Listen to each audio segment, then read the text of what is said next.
All right.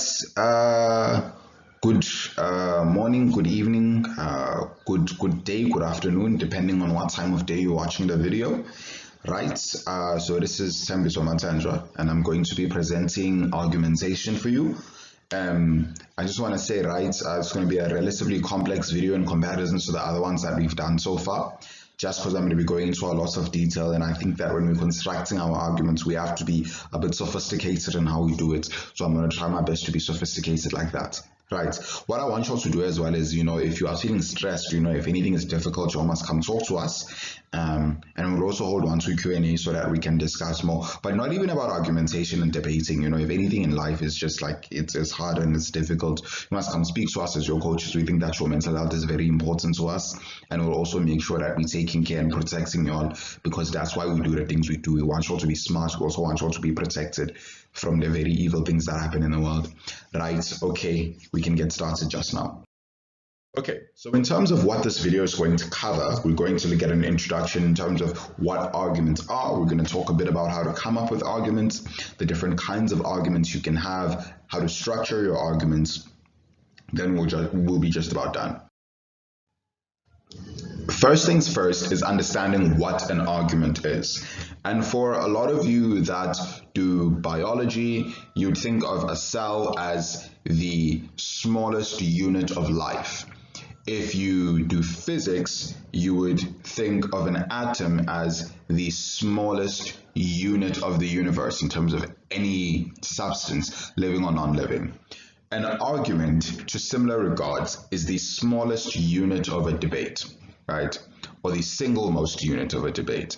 So this is one particular explanation or a set of explanations where you prove one particular conclusion or one particular point. That particular point becomes important in proving your burdens in the debate and ultimately proving why your side should win. So it is a gradual build-up, and an argument is the single unit that you use. Okay, so let's get into matter generation, because I feel as if a lot of speakers struggle to come up with arguments and to come up with different ways that they can approach the motion. So here I've listed 6 ways, and I'll go into them obviously with a greater amount of detail, but 6 ways in which you can come up with your arguments. With this being said, if all of these ways are used, we should have sufficient argumentation in our first speech and sufficient argumentation in our second speech as well.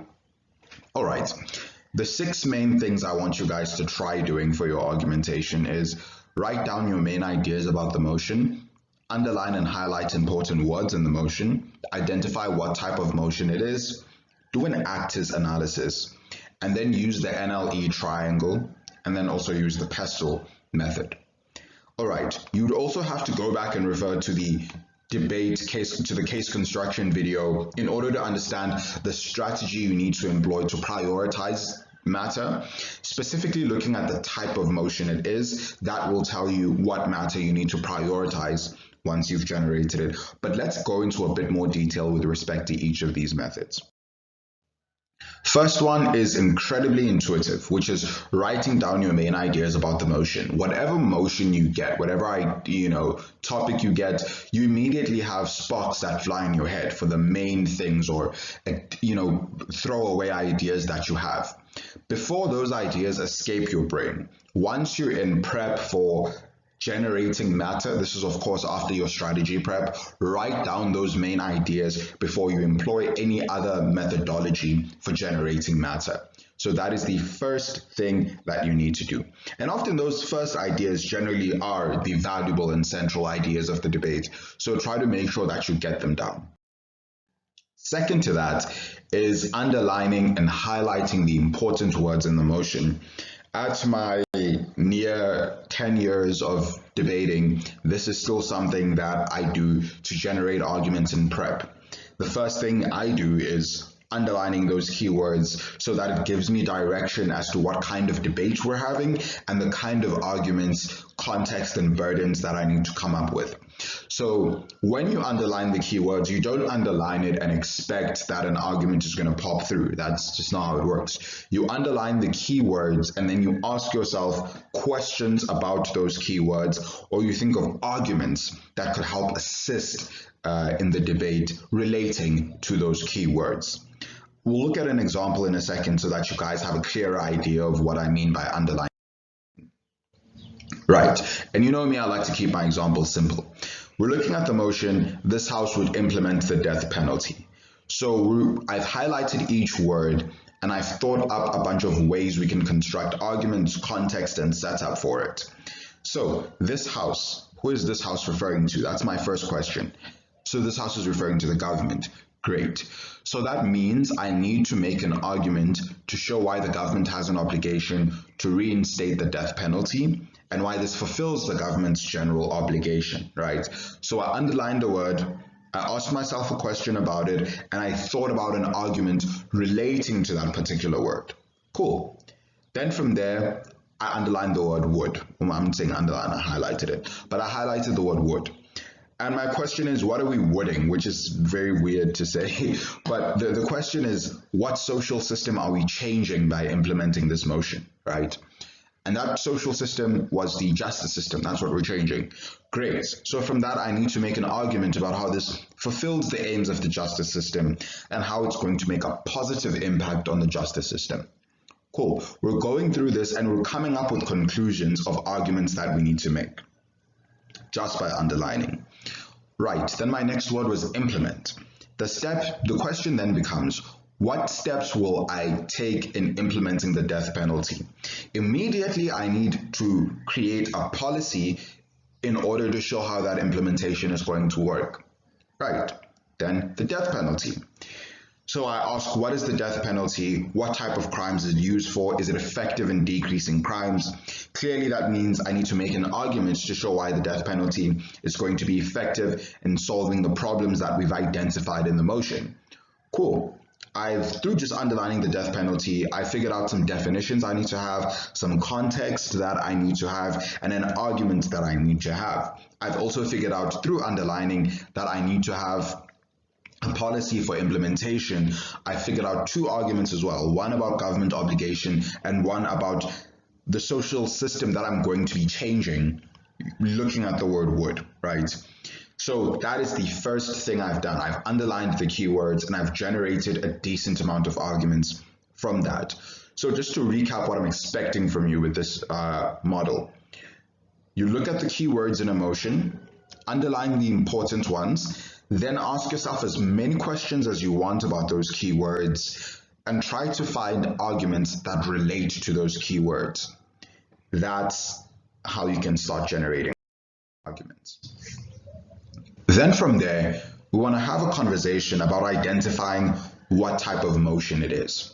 When we spoke about case construction, we had a conversation about the different types of motions, and under each type of motion that I spoke about, I provided you with a specific guideline you need to follow with respect to how to approach that motion. And often that guideline is also effective in figuring out what arguments you are meant to be using and how to generate those arguments. So let's say it's a this house would debate, right? A change debate or an imperative debate. That's what this house would debates are called.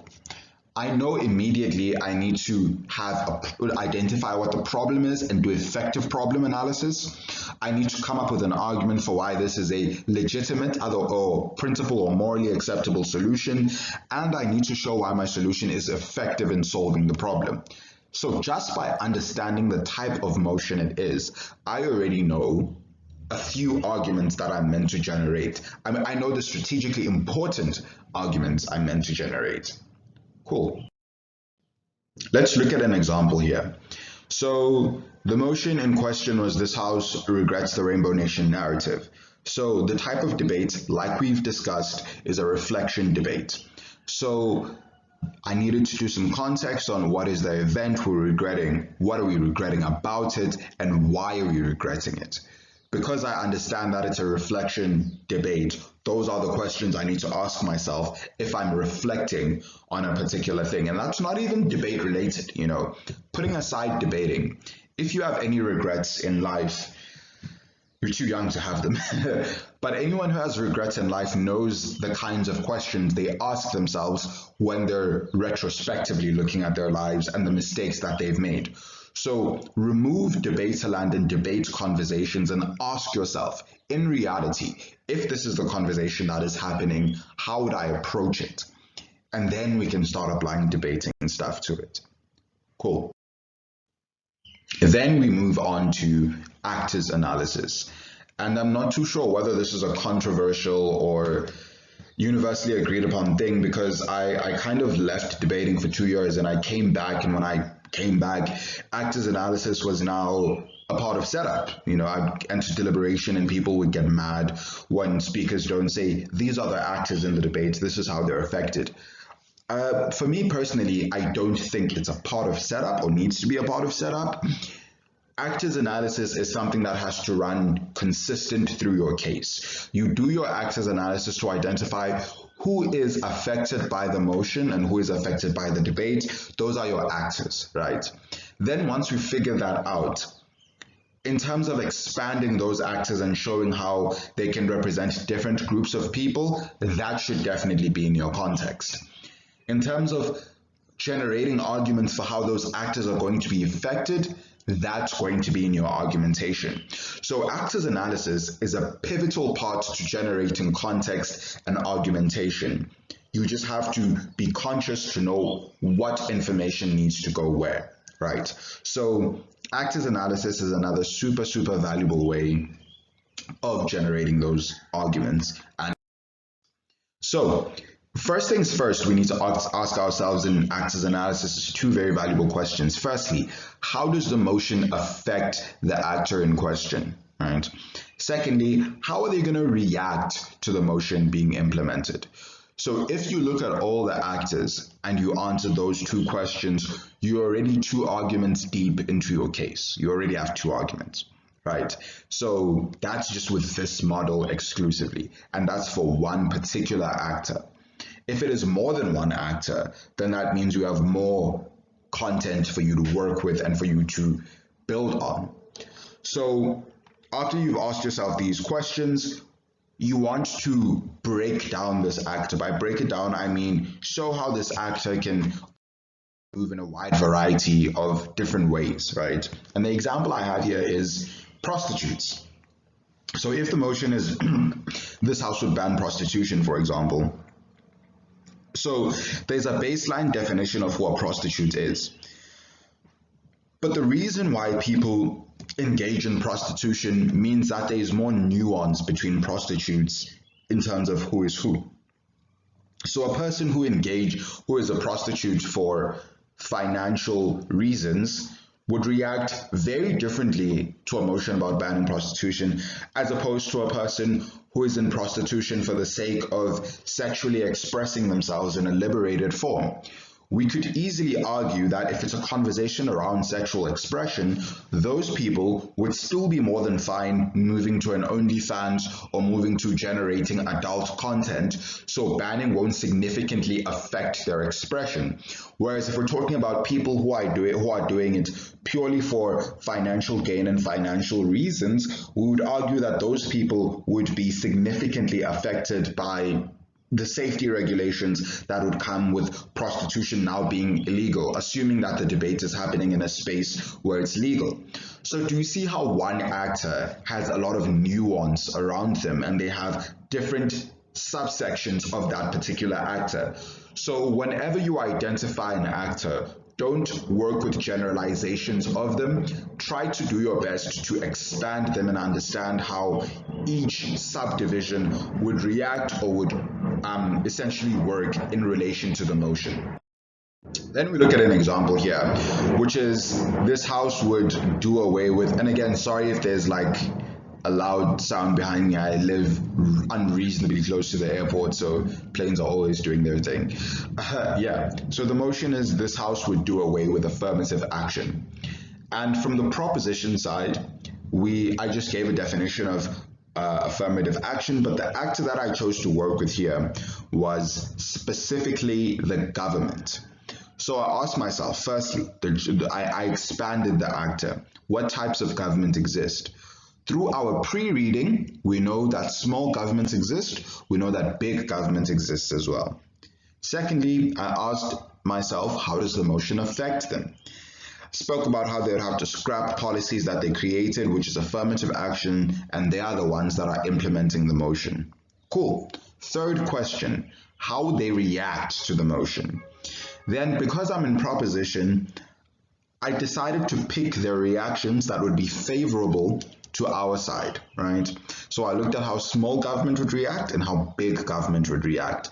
The conclusion to that, if I made it an argument, would be that the government would have an otherwise affirmative reaction to doing away with affirmative action, right? It would be a positive reaction. And I can do more analysis on why a positive reaction for the government is an otherwise important thing for social cohesion. But that is actors analysis and how it works. Cool.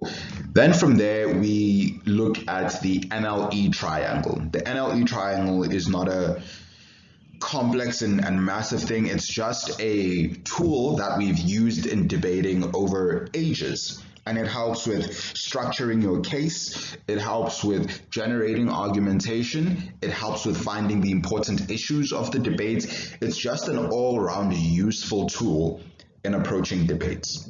So NLE essentially stands for necessity, legitimacy, and efficacy. So irrespective of your level of debating, you can still generally use this and it'll be valuable. So let's look at dissecting each one. So necessity refers to why your solution, or rather the motion, is necessary. And here we're looking at you doing the problem analysis that we'd already spoken about in our case construction debate. So yeah, that's just basically necessity. I'm not going to spend too much time going over things I've already done with you. All right, then there is legitimacy. So this part of NLE refers to you explaining why something is legitimate, which for all intents and purposes could mean ethical or could mean morally valuable, right? Because that assesses whether or not your action is a positive thing. So that's how I want you to think of legitimacy, despite there not being a lot of great consensus in the community with respect to what legitimacy means and what it's referring to. So yeah, and I always have to emphasize that irrespective of how effective your solution is and whether or not you're able to draw an efficacy really well, if your action is not morally sound or ethically sound, it's unlikely to be implemented. So it's important to prove both things. Different types of debates require you to prioritize one over the other, however. Then the E stands for efficacy, and efficacy is basically showing why your solution or the motion / policy would be effective in fixing the problem that you've already identified. All right, let's look at an example here. So the example is this house would make trade union membership compulsory. So I've outlined the necessity, which is the exploitation of workers. I've given some legitimacy, which is showing why the government is obligated to protect its citizens from harm. And I've given some efficacy about how increasing the number of people in trade unions would be effective in curtailing exploitation. Through that, we were able to figure out what arguments we needed to generate that were valuable to the debate.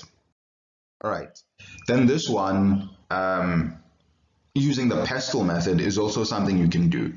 I won't say that this is my favorite. I'm not going to lie to you. It's not necessarily my favorite method to use because it is a last resort that feels like you're just throwing stuff to the wall, which I suppose is fine. But yeah, the PESTEL method would refer to you looking at the effects that the motion will have on a wide variety of systems. So what would be the political effect? What would be the economical, social, technological, environmental, and legal effect of the motion being implemented? So that is essentially the conversation around PESTEL. Cool. All right, so now we're going to go into argument types. So with respect to argument types, a lot of it is going to be rehashing stuff that Wisdom has already spoken about, so I'm not going to spend a great deal of time explaining it. So yeah. All right, so this is taken directly from Wisdom's slide about making principled arguments, and you can find that in Morality and Ethics Part 2. So here, first things first, understanding that these are non-consequential arguments, so it's not the idea of something will lead to X, it is understanding why something is either morally right or morally incorrect or morally wrong. That is essentially where your principled argument comes in. So he gives you a step-by-step procedure of how to do it, which is identifying the principle, providing a criteria to illustrate when this principle or right should be upheld, and then providing an explanation, an analogy, and then explaining why the principle is important. In the example here, it is still very much the example that Wisdom used, cut-paste, but you'd notice that I did something slightly different here, but still very much using the same structure. It is that I identified the principle, I provided the criteria, I provided an example, which is when the criteria is true and should be upheld. Then I showed how the criteria links to the debate. Then lastly, explaining the value of the principle. So criteria need to be justified. You need to justify why your criteria is something that is true, because remember the other team can come up with a criteria as well. And at that point in time, we don't know whose criteria to choose. The way we debate our criteria between each other is through providing a justification. So giving an example for when it is upheld, that's you providing a justification for why your criteria is something that is rooted in reality and rooted in ethics that we already practice in society. So in order to not go through the work of providing an analogy to justify each level of the criteria, I would suggest providing all the levels of the criteria, then giving one example that fits every single level of your criteria at the end and explaining why all of those levels fit the criteria. So as you can tell here, there were 3 levels to my criteria, provided one example, then I went on to show how my criteria applies, then I explained the value of the principle. So that's how I would otherwise want you to approach criteria and approach principled arguments. Right, and then this is one that's a lot more free and liberal, which is your practical and efficacy arguments. So they seek to prove that a particular outcome will happen. So I'm not going to go into work of providing you with a structure of doing that. I'm just going to provide you with tips that whenever you construct a practical argument, I want you to look at this checklist and make sure that you are ticking all of these boxes. So the first one is making sure that you provide a meticulous sequence of events to show why what you're saying is going to happen. Then the second one is compare your sequence of events with other probable sequences and show why yours is most likely to happen.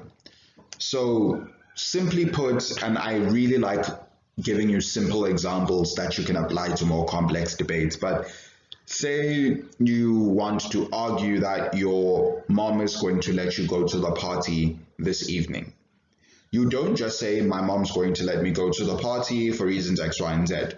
I want you to tell me why she's more likely to let you go than not let you go, or why what you are saying is most definitely what is going to happen. So that's where you need to compare your sequence of events with other possible sequences of events that could possibly happen. Then thirdly, provide examples of when what you're saying has happened in the past. So not only is it enough for you, it's not enough for you to just show me why this is going to be the most likely event to occur, but I want to see a real world example of when has this event that you're describing actually occurred, as opposed to other possible events. So that's also something that I would genuinely want you guys to provide me with in terms of practical arguments. Alrighty, we're moving on to an exciting part now, and in my opinion, the more valuable part of this session, which is how to construct your argument. At the end, I'm going to give you a structure that you should follow for your arguments, and The structure is not negotiable, much less is the structure optional. You are going to follow it. That simple. Let's look at the logical structure of an argument. Now, this slide is not speaking to debate world or debater land. It is, if you want to persuade someone that what you're saying is true, what is the structure and the logical sequential order that your sentences should follow in order to be effective in convincing them that something is true? So the first one is that you provide an assertion, provide a reason, and an example. The assertion is a particular statement or idea that you believe to be true, and it needs to be substantiated, like saying that my solution is going to be effective in creating change. That's an assertion. You haven't proven it. Then the reason is the explanation and statements you use to justify that assertion. Then the example is a statistic or a case study that shows how your reasoning and assertion has played out in real life before, right? So at the moment, things are simple. They're going to get a bit complex in a second, but I still want you guys to follow and understand. All right, here we're looking at an example of essentially the logical structure of an argument and how it follows. So again, looking at the simple example of the death penalty. So it's the death penalty would be effective in decreasing the crime rate. That's my assertion. My reason is people fear dying and death. Therefore, I don't know why I said dying and death, that's weird. And therefore, when the government threatens them with death, they will not commit crimes in order to avoid death, thereby decreasing the crime rate. That's my reason. And my example is how Singapore has had the death penalty for decades, and they have one of the lowest crime rates in the world. This is the most simplistic form of constructing an argument.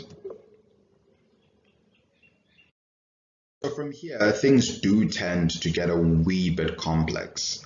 So this is where we want to give you a structure for how to do your reasoning, right? So remember, meta structure of an argument is assertion, reason, example. But the reasoning also has its own structure that I think you should follow.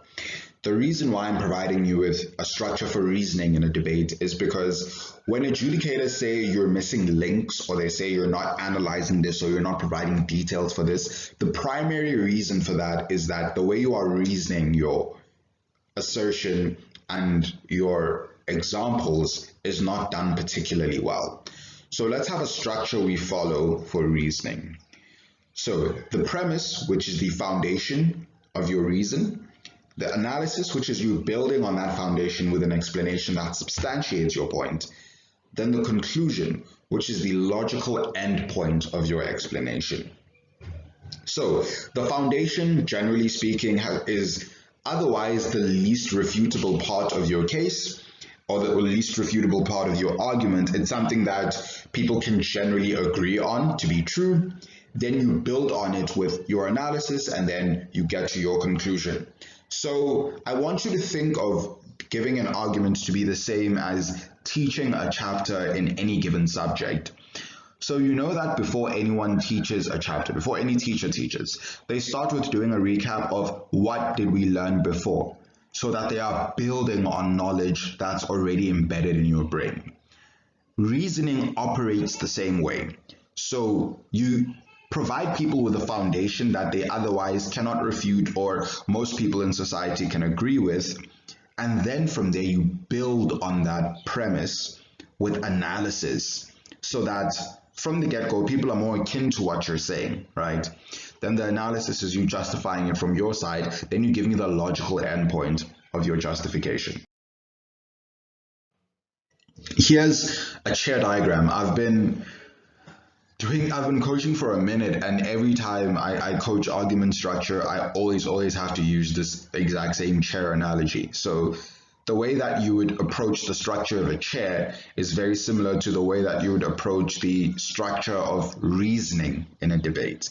So I have a side-by-side comparison here that you guys can pause to look at, or go to the slides and look at it to understand exactly why the analogy makes a bit of sense here. So from analogy, we're going to move to So my assertion again, we're picking on the same argument and we're going to work to build that argument. The assertion again was that the death penalty would be effective in decreasing the crime rate. The reason, let's go through the reason. My premise is people fear death. I don't think that that's a controversial premise. I think people generally do have a fear for death. My analysis is that, therefore, when the government threatens them with death, they will not commit crimes in order to avoid death. Then the conclusion is this would decrease the death rate, this would decrease the crime rate. And then my example of Singapore still stands. Notice I didn't change anything from our original example of assertion, reason, example. I didn't change anything at all from that original example of an argument structure. But I broke down our reasoning according to our premise, analysis, and conclusion structure that I would appreciate you guys to follow. All right, another important conversation that you guys enjoy having or that you want to have is how do you expand your argument so that they prove things? And whenever I have to give feedback on analysis that's half-baked or you not proving things, it's always the same thing. Ask yourselves the question of why, what, and how. Again, use your discretion to figure out which one is important. You guys are smart kids, and you're going to develop that strategic discretion over time. Strategic discretion.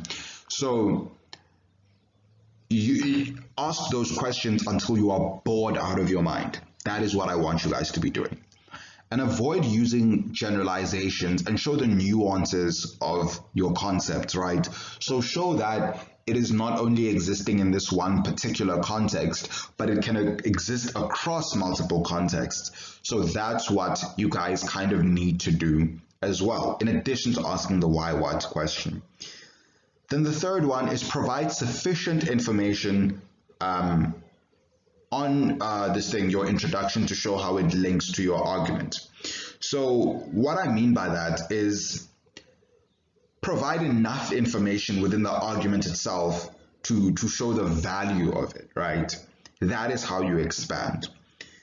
Then the last one is incorporate preemptive rebuttal into your arguments. So don't say, I know proposition is going to say this, but be conscious of this is what the likely response to my argument is.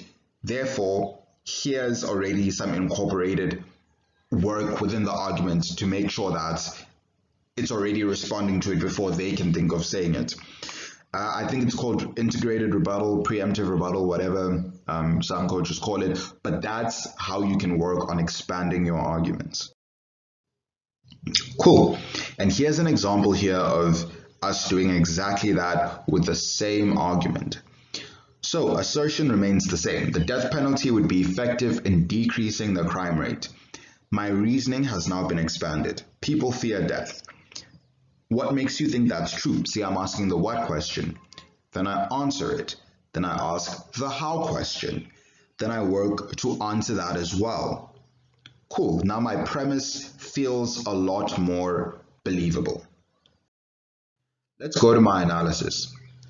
I then say, when the government threatens people with death, they will not commit crimes. Then I ask myself the why question. Then I ask myself the why is that true question. And in addition to that, in the end, I preemptively respond to knowing that my opposition is going to say your mechanism won't work because people believe that they won't be caught. So I've included preemptive responses. I've asked the when and why questions. This is also very, very basically, in a debate, in order to make your 4 minutes, you would have to ask those questions a lot more, but this is for the sake of the example. Then conclusion remains the same. Cool. And then my example also did some work to expand it as well, but it's still very much the same example. Now we're moving on to structuring your debate arguments. And before we look at the structure itself, I need to have a conversation with you about 3 things that you need to be cognizant of. Firstly, I want multi-leveled arguments from you guys. Why is that the case? If you want to prove that your conclusion is true, you simply cannot have one reason that's backing up the value of your conclusion. That is you asking to be responded to and having your argument thrown out of the debate with literal ease. It is a lot harder to throw away or sufficiently respond to an argument with multiple levels, i.e. multiple reasons why the conclusion is true, as opposed to an argument with one reason as to why the conclusion is true. So as life would have it, if you have a conclusion to your argument, I simply do not want you to introduce it into the debate unless you have multiple reasons to back up why that conclusion is true and valid. Cool, we understand that. Second to that is a leading in conclusion. What a leading in conclusion is you telling me what the conclusion of your argument will be before we even get, and these birds are chirping, guys, they are very serious in their chirping business. But it is you providing a conclusion or telling me what your conclusion is before you even get to your argument. The reason why leading in conclusion is valuable is because I'm able to follow the argument a lot better, knowing where it's headed and where it's going to. So make sure you're including that. Then the last thing is strategic relevance. Strategic relevance is you answering one of two questions. This is specifically related to arguments. Firstly, how does my argument do damage to the other team's case? Secondly, how does my argument assist in proving our burden? You are focusing on answering those two questions in your strategic relevance, specifically for argumentation. Right. Cool. Let's move on to the structure. So I have two structures that we're going to be employing. There's the structure you use for your general argument, then there's the structure you're going to use for legitimacy arguments. So for your general arguments, as you can tell, it is nothing brand new, something that we already spoke about. So you give me your argument, you have your assertion for your level 1, because remember we have at least 3 levels for each of our arguments nowadays. You can have more if you want, I don't mind. So level 1, you give me the argument name is for just a broad, larger argument. Then level 1, you are providing me with your assertion. Then you are providing me with your premise. Then you are providing me with your analysis. And then your conclusion. That's your reasoning. Then you're providing me with the evidence for level 1. Move to level 2, you repeat the process. Move to level 3, you repeat the process. Then you give me the overall conclusion of your argument. What is the overall conclusion of these 3 steps? Then what is the strategic relevance of your argument? Remember, we've already spoken about what strategic relevance is and how it should operate. Then for structuring your principled arguments, it's going to be very much the same as what you've already seen with Wisden's argumentation that was adapted from the SAWSDC 2023 coaching mechanism. So argument, your criteria, you justify your criteria, then you apply your criteria to the debate or to your argument, then you justify your principle, you give me a conclusion, then you give me the strategic relevance. Nice and simple, we've discussed all of these things and we know what they mean. All right, then this is a random Richard Branson quote. I don't know why I put it there, but yeah. And then thank you very much guys for listening, especially with the engine in the background. This is a photo of 2 Chainz because what I always want you guys to remember is that life is based on a true story.